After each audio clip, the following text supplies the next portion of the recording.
Okay, so this morning I'm going to have a nice casual listen to The Unanswered Question by Charles Ives. Um, I've heard it live in a university setting. I've heard it live in a professional orchestra setting.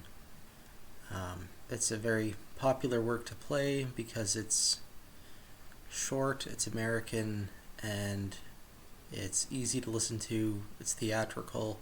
It ticks off your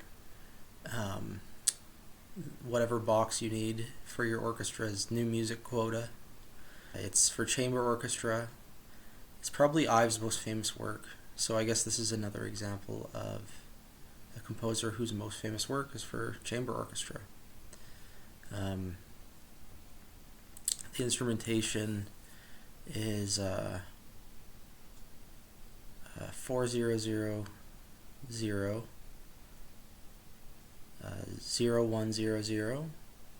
11111, and it could be a number of other configurations, which I'll put on the screen. Flute 3 could be substituted for oboe.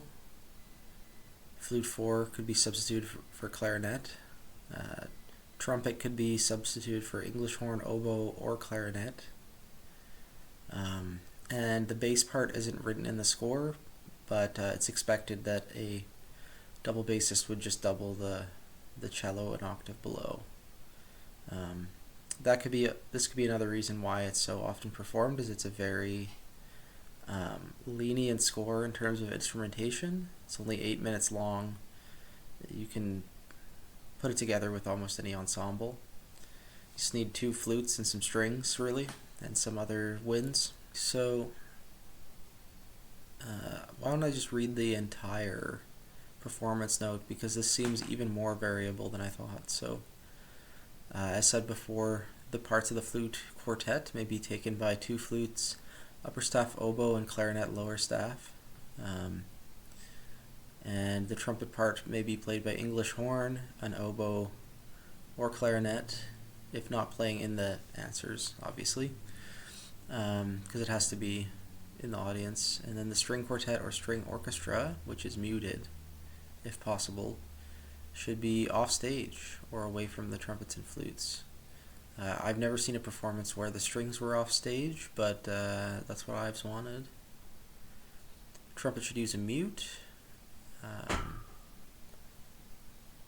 If you're playing with more than a string quartet, you should add the bass player an octave below.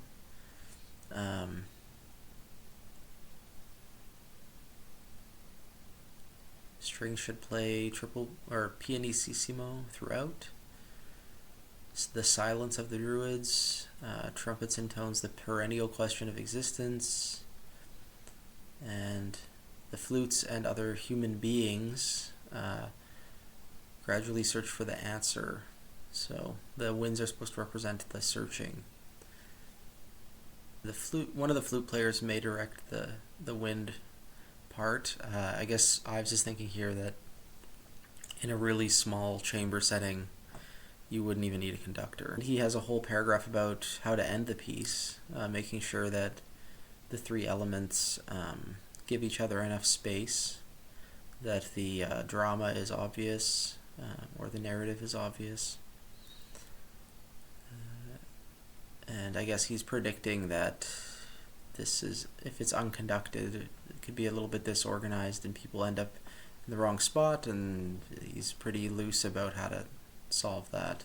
There's something to be said for just listening to the really overplayed famous pieces just once in a while to remind yourself why it is as famous as it is.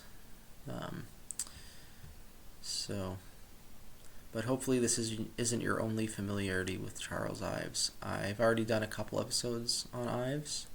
You can see the subtitle there, and they're very different from this piece, and really cool pieces. If you need the recording that I'm listening to today, I don't know how I'll decide what recording, but it's in the video description. I'm sure you could find recordings of this all over YouTube. And yeah, that's today's. I think I've droned on long enough. Okay, yeah. So this ending is interesting. There's a lot of um, interesting notational things in the score, like the bar lines of the winds not lining up because they're playing in their own tempo. So you got polytempo stuff, polytonal stuff, um, atonal stuff ish with the winds. What I really liked about the string part was how sort of non tonal it still was, even though it was white keys. There wasn't any very clear cadential things. It was just kind of it's just kind of this amorphous thing with this really wide registration and a lot of G drones. Um, but yeah, the first things you hear in the strings, I feel like this has influenced so much film music. It's unbelievable. And it's remarkable that this was written in 1908. This score was published in 1953, but 1908 is like older than the Titanic. You know, it's very, very old. I think the reason this is performed so much is because of a lot of American composers who advocated for Ives's work in the 40s and 50s, and I think it very easily could have just been another lost, unperformed piece. Um, but yeah, it's pretty innovative. The way I've seen it staged, the trumpet is always like in the audience or off stage, and then everybody else is on stage. But I don't think that's what Ives wanted at all. Because if you think about the program note, it's like, well, the piece is about the question and the searching for answers, so obviously that would be on stage.